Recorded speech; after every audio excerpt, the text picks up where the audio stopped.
Welcome back to the Poor Proles Almanac. As always, my name is Andy and I'm your host, and today we're joined by Buzz Ferver of A Perfect Circle Farm.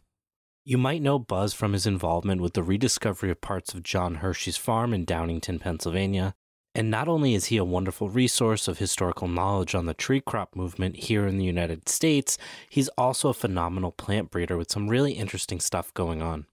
We chat about his farm in Vermont, the trees he's working with, what makes his nursery bed so unique, and what you should be thinking about if you're interested in starting a tree nursery. I know if you've enjoyed our past content, you're going to love this conversation, so I'm going to wrap this up and get right to the interview. Let us know what you guys think. Buzz, thanks for coming on. Tell us a little bit about your farm and some of the stuff you've got going on. Well, hi, Andy. Thanks for having me. The name of my farm is Perfect Circle Farm. Find me on the internet, perfectcircle.farm. I have been on this piece of land for 10 years. It'll be 10 years in April, and have been on a very deep dive in edible nut trees and shrubs, along with fruits as well. But my natural bent is towards nut trees. I'm in Vermont. I'm in central Vermont. So 4B just changed last week to 5A, which is ridiculous for where I am and totally inaccurate, but that's okay. So it's cold, pretty cold here. And so a lot of the plants that I am growing here, I was told by many people that I'd have a lot of difficulty. They'd never grow. You're crazy to do that, which kind of just fuels my fire. And so I've grown an awful lot of plants from seed and grafted plants here, and have been collecting, the germplasm that I've been working on. I've been collecting for at least 5 or 6 or 7 years before I got here. And so I came from my last small homestead to this much larger farm with quite a few of my mother trees and starts. Yeah, we've grown from, I was doing it part-time and working full-time and doing this part-time until 2 years ago, and it's been full-time now for 2 years. So it's been an interesting transition. I'm sure it is. One thing I do love about your farm is if you go on the website, the amount of cultivars that you have, at least listed on the website, is just unreal. The depth of knowledge that goes into having that much is really impressive, whether it's persimmons or chestnuts or... I think you still have hecans listed, but I believe when we spoke last, you said you weren't really growing anymore. No, I'm still growing hecans. Oh, you are? Oh, yeah, I'm excited by hecans because the hecans that I've observed... Well, let's back up a little bit. Just to answer that, I'm kind of answering on the sequence. Like, first off, cultivars, varieties, and plants. It's good to get that stuff straight, right? So a cultivar is a plant that's been produced intentionally through crossing or other hybridization by people and given a name. That is a cultivar. A variety is something that comes true to seed, or it's an aberration from normal, but you can plant it. Like thornless honey locust. It's variety inermis. And so most 90% or more of those seedlings will come without thorns. And so that's variety. And it drives certain people, not me, I'm pretty flexible, but it drives certain people crazy that variety and cultivar are used interchangeably. So for me, when you're growing a seedling, it is usually neither a variety or a cultivar, never a cultivar, until you decide to give it a name. And then it's like, this is one that should be cultivated, and you name it and put it out for people to try and grow, graft, and so forth. But that is always, vegetatively produced, a clone cultivar. So what I do is I have been tracking down. I call them the giants on whose shoulders I stand. I've been tracking down their plantings: John Hershey and Fayette Eder and Barker Coble and Little Page and on, and visiting their sites, which are 100 years old, some of them, and have cultivars that they grafted in the 20s and stuff like that, growing, and collecting seed from them because they're growing usually amongst other fantastic plants. When you're talking about seedling trees that I have, and I'm ridiculously, it's almost a mental condition about provenance. Like, if you see my seedling nurseries, literally there are thousands of stakes with a tag, who the mother tree was, where it came from, and the date we planted it. And it gets to be a lot to manage, But that way I know if something's really successful or looks tremendous as a baby, I know, oh my, and really hardy, of course, for me, really hardy. Then I can go back and say, wow, that is one I have to propagate.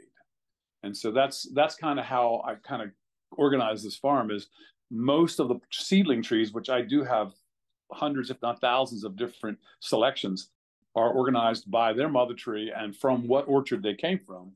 So I can pass that on to the people that I'm passing it on to, because we can see historically when we go to these growers who've been doing the same thing I'm doing, that the seedlings of these great cultivars that were grown and collected in orchards where there were other fabulous trees, the chances of those plants being superior are much higher.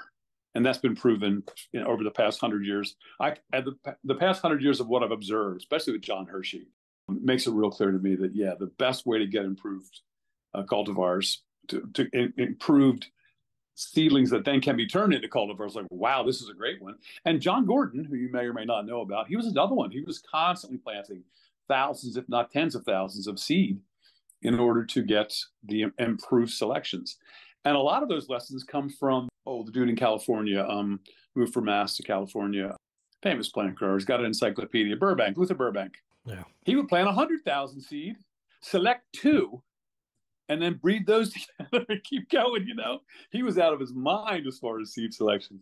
So that's what I'm trying to do here for cold hardy fruit and nut trees, is put together a lot of seedlings that I can observe and make those choices about, okay, these are the ones I want to plant out and watch for the next 10, 15, 20 years. Now, hecans, back to that, hecans, in my observations, are typically ripe about the same time as shagbark.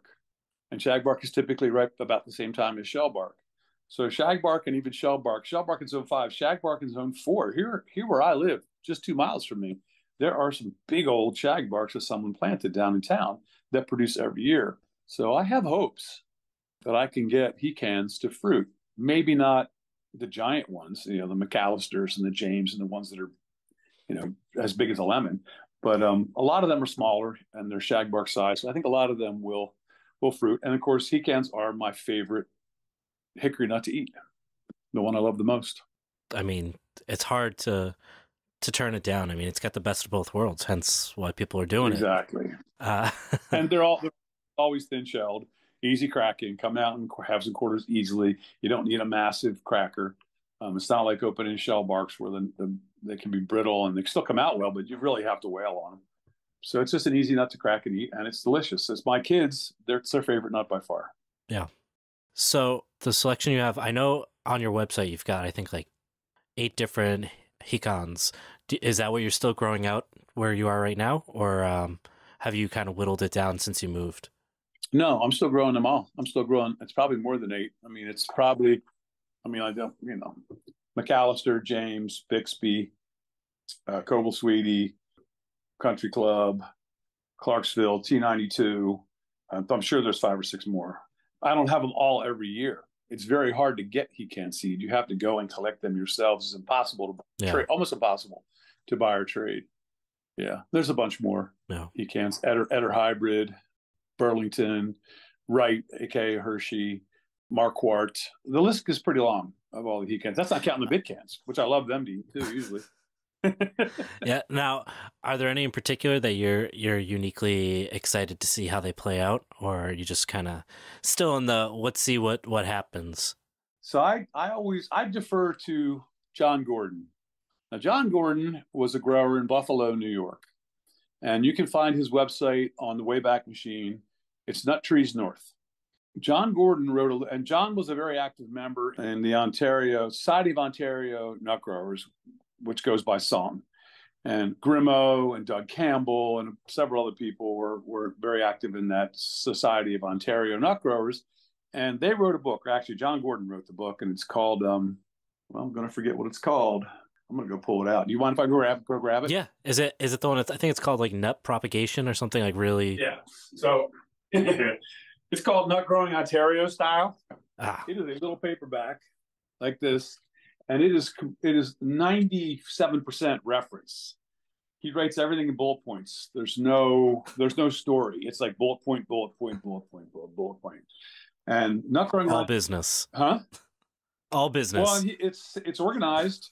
It's organized by the chapters are overview, basics, and then it's black walnut, chestnut, filbert, air layering and stooling, heart nut, Persian walnut, hickory, pecan, et cetera, et cetera. So it's by every genus.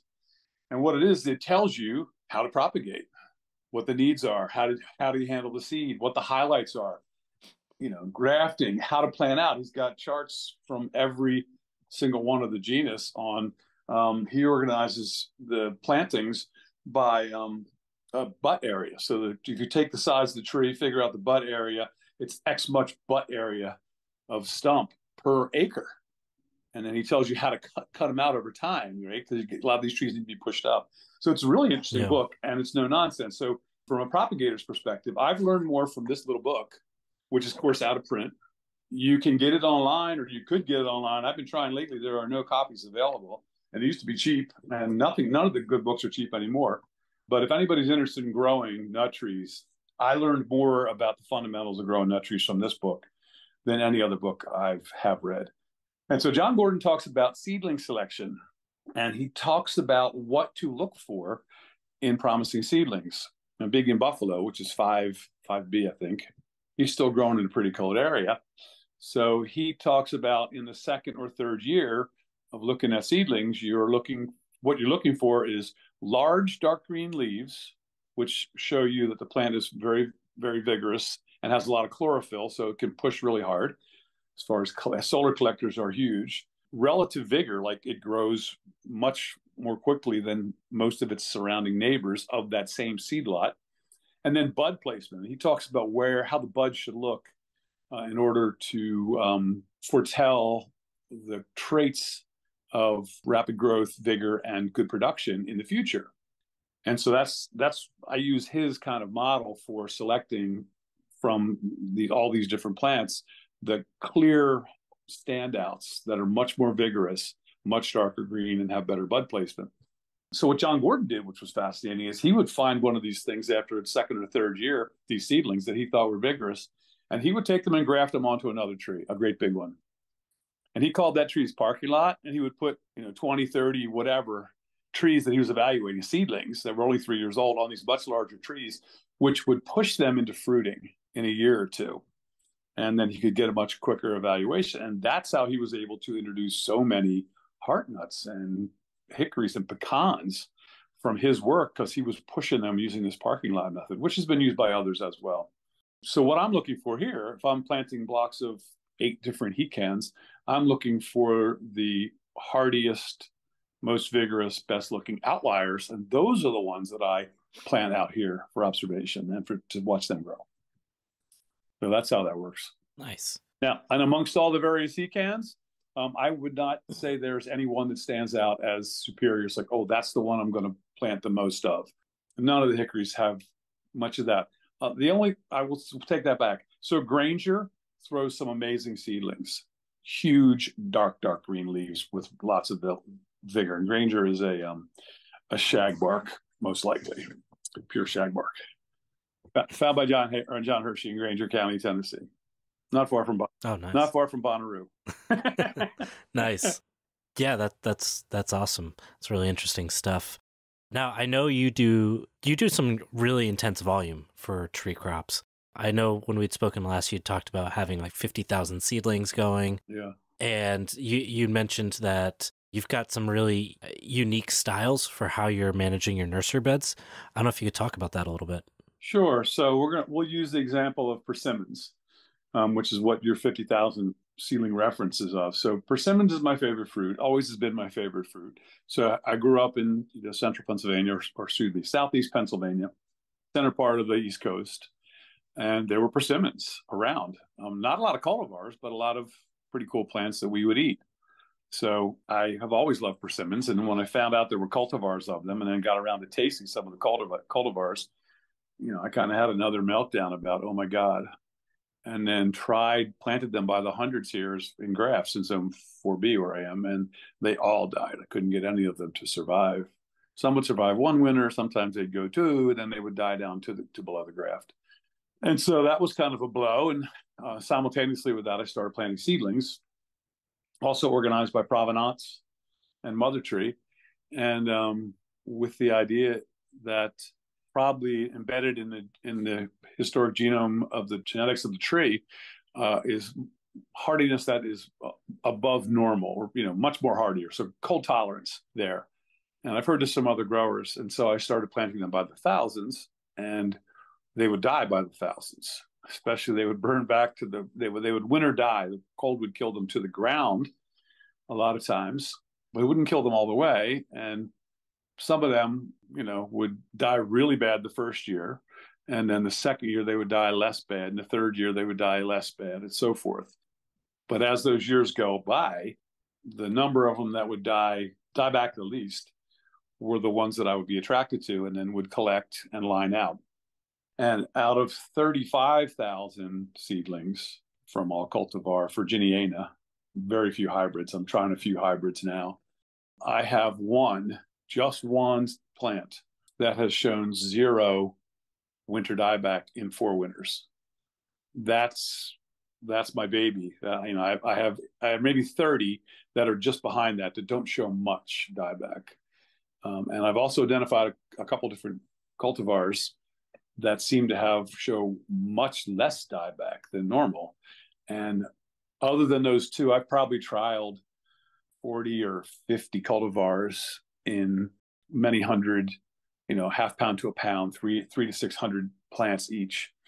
And there's random survivors, but in 2 cultivars, one of them being Hess, which there's only one person that has Hess that I know of, and Hess is a John Gordon selection, and that's Donald Compton. So he sent me Hess seedlings one year. And then there's another one at Hershey, which is kind of odd, kind of watery and flat and bluish, and not very normal looking for a Virginiana, that I believe is a cultivar called Berman. And that one seems to have, in general, way more hardiness, but the fruit is not great. It's only okay. It's real watery and kind of, it's only eh. Yeah. Hess is much better. Hess seems to be like a regular, like a early golden type. So that's those two I'm excited about. And then my few others. Now, having said that, I have yet to see any flowers on any of the seedlings I have yet grown. I had high hopes for my 4 and 5 year olds this past year, but on May 18th, we had 25 degrees all night long over 12 hours. And so they were all leafed out. So they all got burned hard. And in their recovery, they neglected to flower, or I was unable to find any flowers in any of the ones I had, in any of my 100 or so that I'm keeping good tabs on. But I still think if I've given it a few more years, I'll have some selections that are fully hardy in my zone 4B, which is 25 below, 25F below, almost most years. Does that answer that question? Yeah, but now I'm interested in what the nursery beds actually look like. What makes them unique? So the nursery beds here, the seed beds that I grow are modeled after, it's kind of a mix between state nursery style. I don't know if you've ever seen a picture of the state nursery with the long beds. Yep. And another grower who was really one of my earliest mentors, this guy, Gerhard Hansen. And Gerhard Hansen was in his 70s, I think, 60s probably when he started teaching me, in 70s when he taught me a lot, 70s when he taught me a lot. But he was an organic grower of trees in Nottingham, Pennsylvania. He was one of the Hansen brothers who came from Germany. And the Hansen brothers had a big nursery in King of Prussia, I believe, or Valley Forge, somewhere up there in Pennsylvania. And Gerhard was a black sheep, but he wasn't able to stay in business with them. So he went on his own. And he was a very, very, very gifted grower and taught me a lot about greenhouse growing with cuttings and greenhouse culture, and then taught me grafting of ornamental plants. He was a big, big grafter of dwarf and weeping evergreens, along with many other things. He grew regular lined out nursery tree stock for bread and butter money, and then for specialty, he would graft all these crazy plants. And so he taught me his bed style, or I observed his bed style, and he told me why and how he did it. And so the beds I make, I till them very, very deep. I usually till them either very, very hard with a chisel plow before I start on them, or I'll till them with an excavator, 24 inches deep. Oh, wow. And I turn the topsoil under with the subsoil. So I make the bed roughly 4 feet, 4 to 4.5 feet wide. I till it 24 inches deep. I put in probably, once it's turned, broken down, I peel the sod off, put that to the side. turned the bed under, picked out all the rocks. I put in 6 to 12 inches of compost that I make here on the farm. And then I till that all in. And the bed ends up being about 4 feet wide with a 2 to 2.5 foot mulched aisleway on either side. I plant the rows of seed perpendicular to the long axis, so across the bed. And I put them the rows about 6 inches apart, and the seeds about somewhere between 1 to 2 inches apart. They'll run the whole way solid, except sometimes I'll make a slightly larger space as I switch from mother tree to mother tree. And so they grow up very thick. And in a good year, when all the seed are viable, they're weedy the first year. And we usually we weed once a year is all we weed. Oh, and the other thing I do is I prepare the bed a year in advance, and I till it multiple times in order to get ahead of the weeds. That brings the weeds out, the weeds germinate, I till again, the weeds germinate again, I'll till again, cover crop in the fall, and in spring I'll turn that under early and then plant the beds out. And so the weed pressure is low the first year anyway, because I've preconditioned that soil to get rid of as much of the weeds as I can. But there'll be certain weeds that will show up, and so we usually weed those beds once the first year in July when the seedlings are small. And so you look across my beds, they're 4 feet wide and solid. The idea, if I get great germination, is the second year they all leaf out and it ends up being closed canopy 18 inches tall. And so low weed pressure just from the amount of shade. Works like a charm with walnuts, pecans, and chestnuts, plants with great germination and great vigor. Hickories are so darn slow, it's hard to get them to do that in the first 2 years. But even in the second year, we might spot weed for real bad perennial weeds throughout the year, but we'll do one weeding in late July to clear the deck again. I am looking for, to me, in my experience, dandelion, regular wild dandelion makes a perfect cover crop for a nursery bed. It doesn't compete at all with any of the trees that I've seen. It doesn't get tall enough or thick enough, even when they get big, and they only last 2 years, so they cycle out, and they're loosening the soil up as you go. So I'm really encouraged if I see a solid stand of yellow flowers in the nursery beds. I'm happy because I know I won't have much weeding to do that year because we don't weed them out. We just weed out the stuff that gets tall and rangy, sorrel, various sorrels, and goldenrod, stuff like that. So we don't use any herbicide, pesticide, fungicide, no sides. We're not organic, but we follow the practices as best we can, which is like 99.9% of the time. And so all my beds are, to the casual observer, appear quite weedy, but I'm always looking at them like, are the trees being affected or slowed down by the weeds? And when I can answer no in my head, I'm not worried about the weeds. When I start to worry that the plants are getting overtopped or the weeds are coming up and falling down on top of the trees, that's when we get in there and weed. But I try to make it happen so that we weed as little as possible. And the reason I till those beds so deeply is I harvest with an excavator. That's how I harvest the plants. So we get underneath them and lift them 2 or 3 rows at a time, pull them out once they're loose, do the pre-cull on them and bundle them, and then keep going down the row like that. And I've set the beds and the paths up so that my excavator fits on the path and can go over the bed.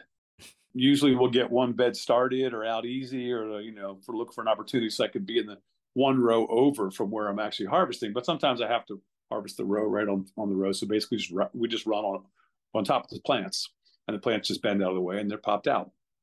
For a small operation, it's a super efficient way to grow an awful lot of plants and harvest an awful lot of plants bare root, because that bare root window is small. You have to get those things out. For me, it's after the soil thaws out and the snow goes away and before the buds swell. So it's a couple of weeks is all you get to dig all those plants. Yeah. So that is how Gerhard Hansen did his beds. He also, the one thing he did that I can't do is he would do this in the forest, and he would thin out the forest, including pulling stumps on 3-foot diameter oaks, but leave a skip canopy, like 60% shade, but 60, 70 feet up to the start of those things, because it was a closed canopy forest. And then he had his beds in there. He had even lower weed pressure. And of course, by having beds that are deeply tilled like that, the root systems that you're seeing out of those beds are very similar to a air pruning bed. There's not a lot of tap rooting, with the exception of hickories. The roots come out easy. They're vigorous and big, and they don't get broken. And you're not dealing with hard clay or any of that stuff. They come out super easy. You do have to irrigate a little more because the soil is much more open, but not a lot. It's not like having trees in pots, which is a huge amount of work keeping those things watered. Yeah, especially with the weather we've had the last few years. I mean, this past year we had good rain, but man, the last 2 or 3 summers have been tough. Dude, it's either drought or flood here. It's one or the other. This year was the wettest year I've ever seen in my life. Yeah, same here. We had like 40 inches of rain from June 1st to like September sometime, like a year's worth of rain in 4 months, 3 or 4 months. It was terrible. And so I didn't have to water the pots as much, but nobody had a lot of sun because it was always cloudy. Yeah, it was a tough year this year. The travails of agriculture. Yeah, right. Hey, we're taking a quick break in the episode to remind you that you can get a whole lot more information from poorproles.com. On our website, we have access to our supplemental reader for the podcast, which provides more depth and context, as well as thorough citations for all of the stuff we talk about in the show. You can also sign up for our newsletter, which updates you about limited releases, such as various nursery stock that we sometimes sell through the Poor Proles website, as well as updates about new merch that we have. You can also support the show through that website, poorproles.com, where you have access to our Patreon and our Substack to get early releases for articles and episodes. Now, if you enjoy the show and are just looking for even more audio content, go check out Tomorrow Today, which just wrapped up season 1, or tune into the Gastropocene, which is a project of myself and Dr. Aisha Khan to discuss the way our diets have driven the Anthropocene and what it looks like to use our diets for good. Now, back to the show. So we've talked about the hecans. I know chestnuts are a big one for you, so I'm interested a little bit about what you're doing for breeding work, because everyone's kind of got their own thing on what they think is the best path forward. Yeah. So I've just barely started to do breeding work as far as making handmade crosses. I've been doing that for 3 years here because I haven't had plants that were big enough to be producing until recently. But I do a lot of selection of trees and trialing of various hybrids from all over the place, but a lot of them are from Connecticut, from the work of Arthur Graves, Dick Janes, the other 2 fellows I can never remember, Jones and Niedermock or something like that, and then Dr. Sandy and Agnostocus, who was breeding hard in the early part of the 2000s. And so there's all kinds of beautiful trees there of all kinds of crazy hybridization that's uncommon. And also, Connecticut is still quite warm. It's zone 6B there, I think. But as far as soil conditions and generally cold temperatures, it's similar to where I am in many ways. But I also, one of the things I have on my farm here is the only farm I could afford, actually. The soil is not great for chestnuts, especially. It's too heavy, and it's also too alkaline. So here I'm getting a good opportunity to say, okay, well, which chestnuts will survive tighter soil than they like, and then sweeter soils than they like. One guy who worked for me for the last 2 years, I have one patch I'm looking at right now out the window, and he called them my hardy swamp chestnut because it's in a cold pocket and it's not very easy. I'd often raise up where I put a chestnut, like make a berm, so they have a drier crown. But yeah, it's a lot of work. So I've just been kind of like lining them out. And so I've had some incredible survival of certain types of hybrids. So the Chinese are, it seems quite random with them which ones will survive and where. But you start adding Granada, which is Japanese chestnut, into some of these crosses, and I get surprisingly better survival. And they tend to have, more tree form growth anyway, timber type tree form, apical dominance than a lot of the trees, which I'm big on that look. I want to leave behind a forest here when I'm gone, rather than a apple orchard, Chinese chestnut kind of orchard. So I'm big on the Japanese hybrids, the Granadas, and of course Sandy's been mixing those up with Colossal and Ozarkensis and Graves and all those people before her. They were doing Chinese, Japanese, American crosses all the time. A lot of those crosses. because they were looking for blight tolerance and tree form. So I've been planting a lot of those genetics. I think we planted 10,000 chestnut seed in the last 2 years. Now, one of the things that casual growers should know is when you're selecting for something like hardiness, too much clay in the soil, and too much water, too sweet, you're roguing at least half of everything you harvest. So when I harvest a bed of 100, I probably throw away 50. And that's not just with chestnuts. That's with most things, because there's a top half and a bottom half, and with lots of times it's very clear that these plants are the bottom half, and we just toss them, give them away, or throw them in the compost pile. And then from the top half, we sell the best ones, graft to the the best ones I line out here. The top 5% I line out here. And then the next 30% we sell and or use for rootstock for all my grafting work, because I find it to be much better to grow your own rootstock when you're grafting plants. Yeah, I mean, I guess that makes sense. If you've got the resources, how do you retool it a little bit to get some use out of it? Well, you'll find I'm going to just bump in. So buying plants for rootstock. So we're grafting 3,000 to 5,000 plants a year here. A lot of them nut trees. And so if you try to buy those in, it is so erratic. Good ones, bad ones, total junk, stuff you throw away. It's amazing. So I have learned the hard way that it's much better if you produce all your own rootstock and you have plenty of extra, so you can actually use the ones that really suit you. Larger caliper, big root systems, vigorous plants make a much better graft, and fresh rootstocks too. Yeah. So when you're going through and winnowing through what you've got for resources, how are you identifying rootstock, and are you going through replanting things and saying, I'm going to let this get a little bit bigger so I can use it as rootstock? Like, kind of what does that look like? Yeah, that's a great question. So I'll go through that again a little slower. So let's say we have a bed of 100 plants. We're going to dig all those in one shot, usually the second or the third year, depending on the genus and the relative vigor of the plant as it grows, right? Some genus grow much faster than others, so they're all coming out in the second. The slower ones come out in the third. And so when I take those 100 plants out, 50 of them are the bottom half. This is a rough number, but there's usually, you can see the dividing line between the plants that look good to great and the plants that look fair to poor.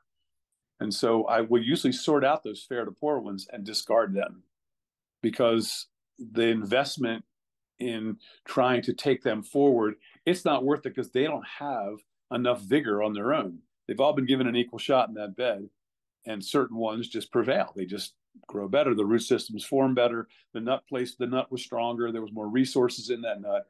The radical came out in a better angle, so it got a better start when it rooted out, whatever the reason might be. So we toss the bottom 50. In the top 50, we have plants to sell, plants for rootstock, and plants to line out here for me to further line out. It's like 5 or 10%. That's all I'm going to do. I'm just looking for those top few seedlings that we talked about that have that John Gordon criteria of being the best ones. And those are the ones we put out in nursery rows here. And then that might be 5 or 10%. So I'll take, 5 or 10 of those 100 plants, keep them to plant out in the ground usually. And the other ones are going to be sold or go to rootstock.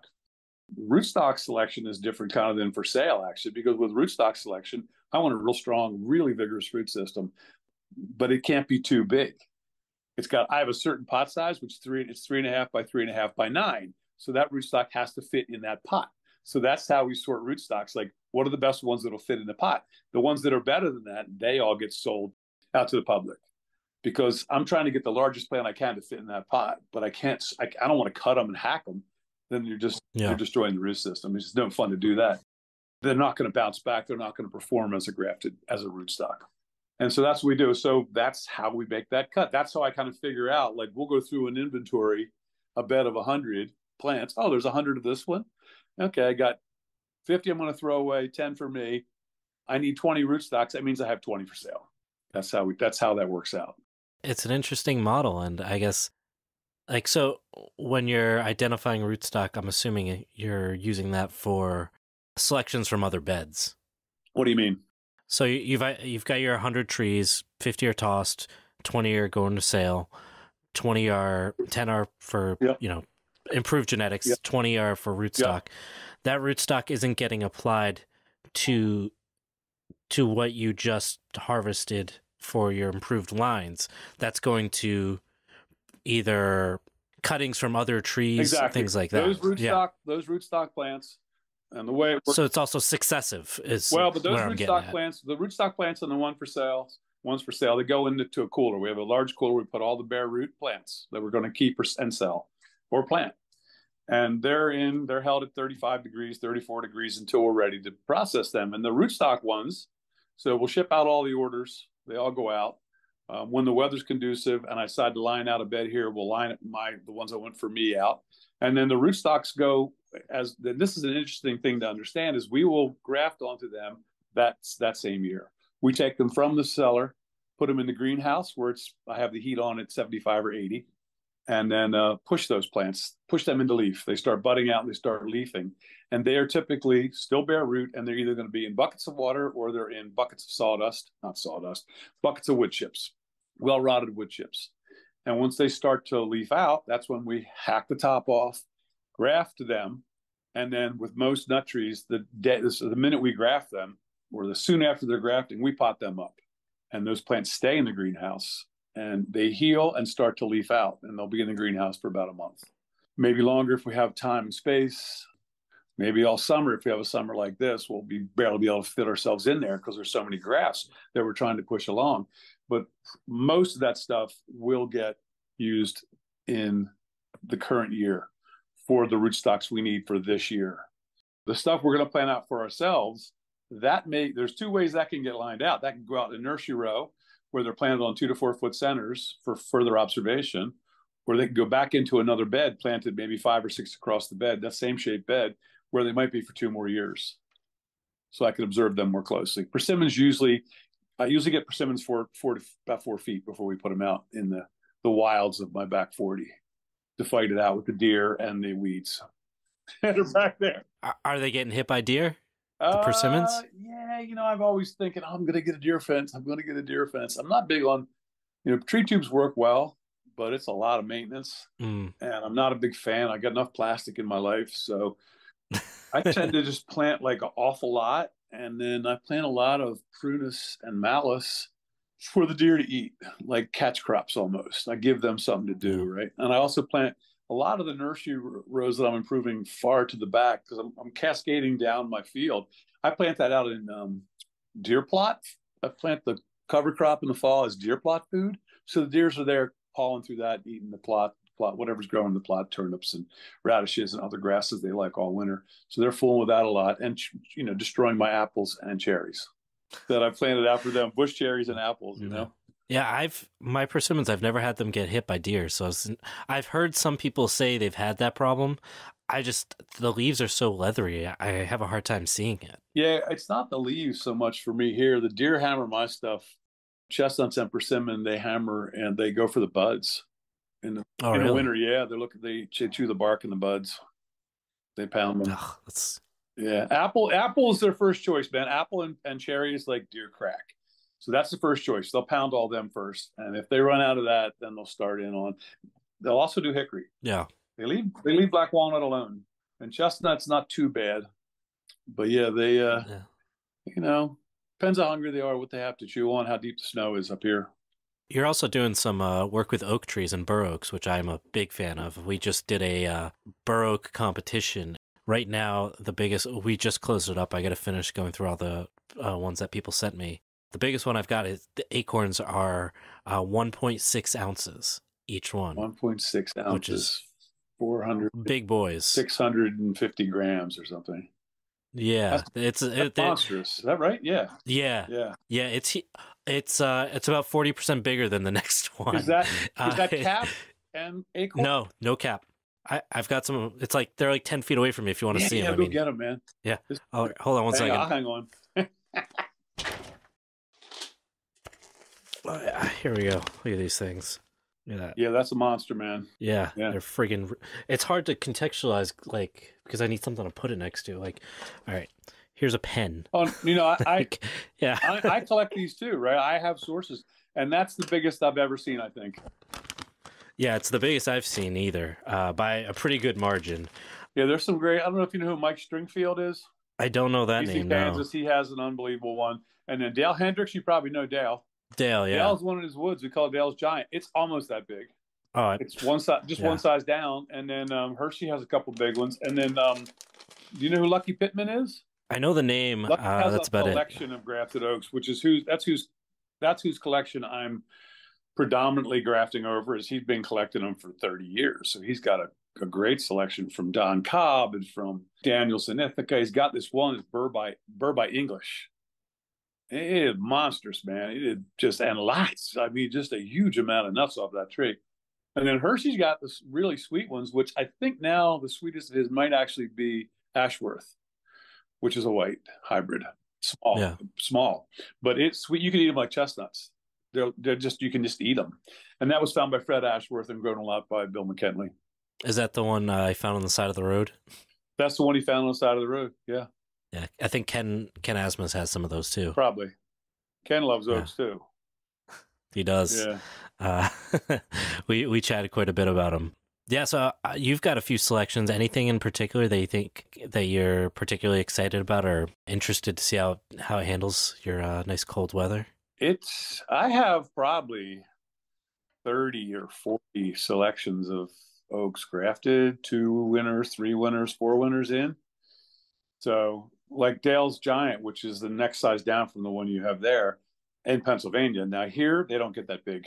Yeah, I'll be real interested to see how big these get growing up here. I mean, eastern or western North Carolina is not, you still have the longer days, but the temperature-wise, it should have no problem with the growing season in terms of like warm weather. Yeah, it's funny. I don't see any of the oaks, the ones that are typically on anywhere on the East Coast, not hardy here. They all grow. But it's like, how big is the acorn and how long will it take? Like, I get those acorns from Lucky, this Burr by English. Last couple of years, I have a lot of them started. You know, there's no problem. I know they're going to be hardy. And they were bred in Ithaca, I think, New York. But just, will they get quite that big? Because Dale's Giant, it fruits, and grafted oaks, they'll fruit the first year you graft them, man. Oh, really? Oh, yeah.